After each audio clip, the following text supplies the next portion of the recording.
You deserve to die because you are a sinner. Okay? But Jesus loves you.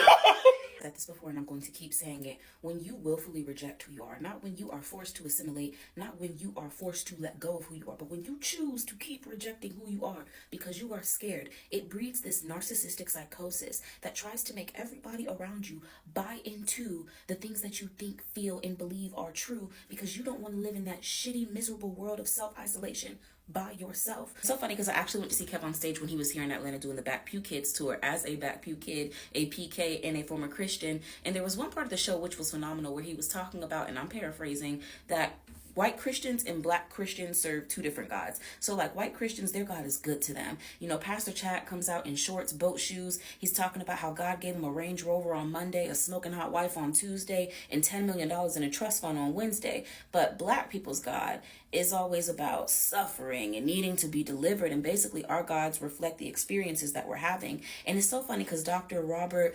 Sapolsky and No Nonsense Spirituality here on TikTok have talked about how if you show them who your gods are, they will tell you who you are as a society.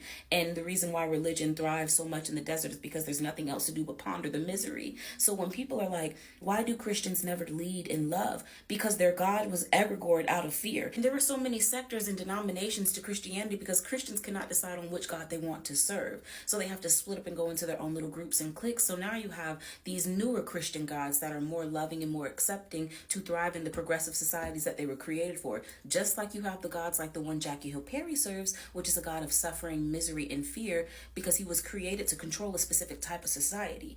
And Jackie Hill Perry, I fear, doesn't know which god she wants to serve. Because you're a stud that's attracted to women, but you're not gay because you're suppressing it. You don't like your husband, but you married him because God told you to stop being gay. You're delivered, but you got left undelivered allegedly by that lady that you were texting. And my thing is, it's 2025. If you want to lick it from crack to coochie, my God, sister, by all means do so. I believe the all-loving God would have enough love to spare for the child that he created on purpose with intention, fully knowing that you were going to be gay. But please stop getting on the internet pissing me off where I can fucking see you before I get in that ass like you used to get in them coochies. And I'm talking about in it. I'm talking about in it.